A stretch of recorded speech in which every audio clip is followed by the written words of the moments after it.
Army is in full control over Al-Zarah town in Homs countryside.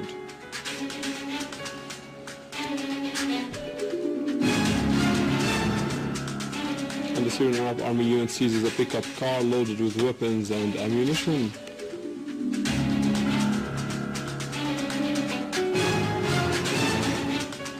In Idlib, several children are wounded as a result of a terrorist motor attack near Azir Park.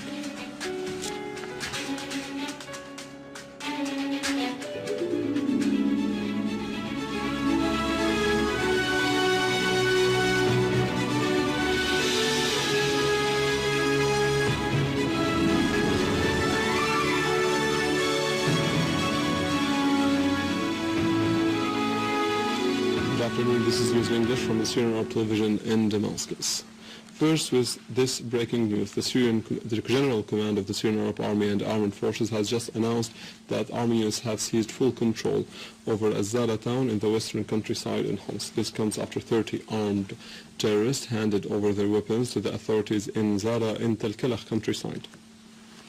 The Syrian Arab Army seized full control over Al-Zarah town in the countryside of Talkalakh in Homs province. A military source said that army units killed large numbers of terrorists and destroyed their weapons, noting that a number of terrorists surrendered to the authorities.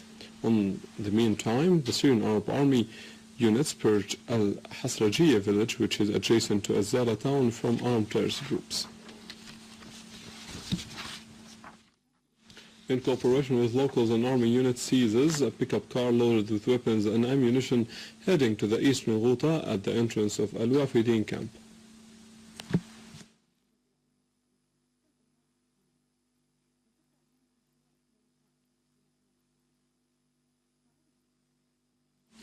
In Idlib, a number of children were wounded as a result of a terrorist attack by mortar bombs near Azir Garden. The children were taken to the National Hospital and the Red Crescent Hospital in the city for treatment.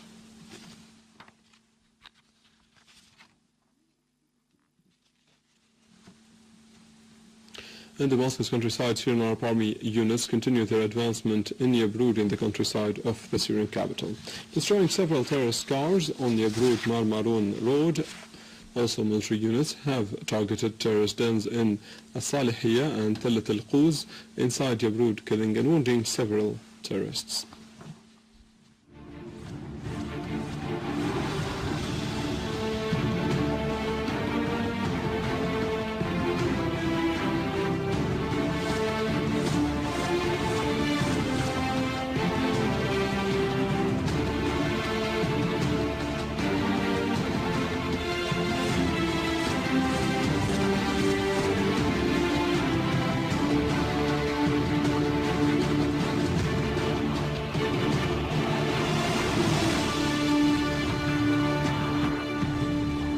On the International Women's Day, the General Union of Syrian Women staged a solidarity stand in front of the United Nations headquarters in Damascus, handing over the United Nations office a statement calling on it to pressure states which support the armed terrorist groups with money and weapons in Syria to stop this support.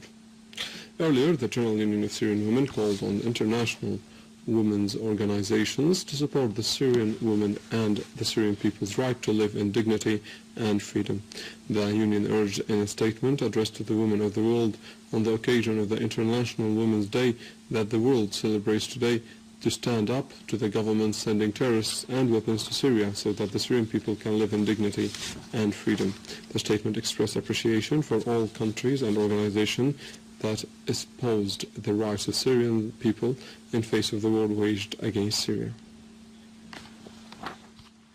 Syrians across the country continue to stage events and marches to express their loyalty to the homeland and staunch support for the Syrian Arab Army in its battle against terrorism.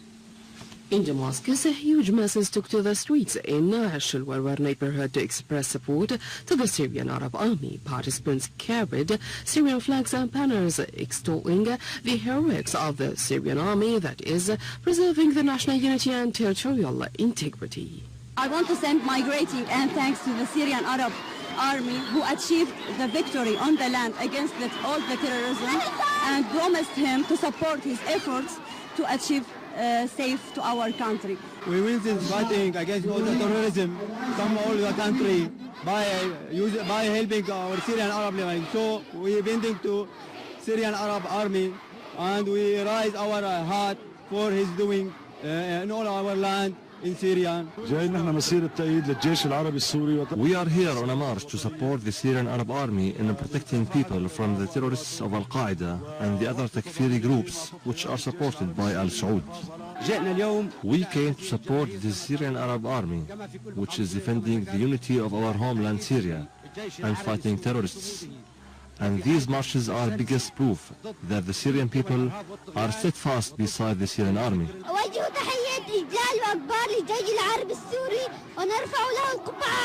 The participants affirmed that the Syrian people stands united in support to the Syrian leadership and army in the face of conspiracies against the homeland. The huge gatherings is an outpouring of patriotic feelings by the Syrian people who continue to take to the streets in daily shows of staunch support to the army and national principles. Syria's permanent representative to the United Nations, Dr. Bashar al-Jafari, affirmed that the Syrian government is committed to international treaties and Convention on Children's Rights, which it had already joined and ratified early. During a Security Council session on children in times of wars and conflict, al-Jafari pointed out that Syria has always been a pioneer in meeting the needs of children, supporting their rights and protecting them, particularly in terms of providing free education and medical services. Al-Jafari added that, unfortunately, the crisis in Syria produced extremist phenomena that contradict the Syrian values of moderation, and the Syrian children were the first to be affected by them.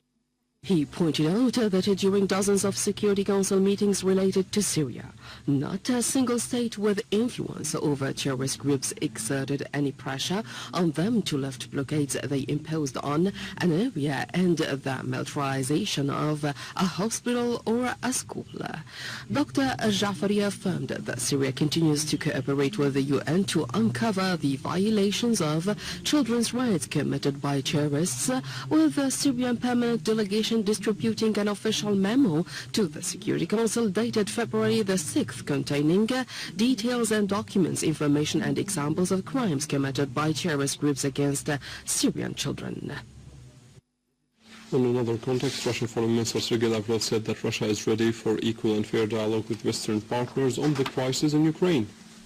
Lavrov, at a press conference in Moscow today, added that Russia is not part of the crisis in Ukraine, asserting that foreign sides stand behind the events in the country. Russian Foreign Minister accused the new authorities in Kiev of being dependent and linked to extremists, noting that there is no governmental supervision on the regime in Ukraine.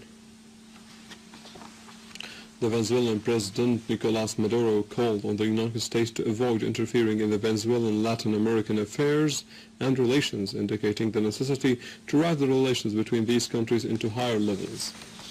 In an interview with CNN, Maduro said that the oppositions in Venezuela are only a minority, wondering what will happen if a group of people try to change the constitutional government of the U.S. Maduro also called on the United States to hold dialogue, noting that he has made a decision of appointing a new Venezuelan ambassador in Washington. With this, we end our news for today. Thank you for watching. For more details about Syria and the region, and to view this bulletin again, you can always visit our website in English, www.syriaonline.sy. Now to the latest in business and market news with Karim Kukanjdian after a short break.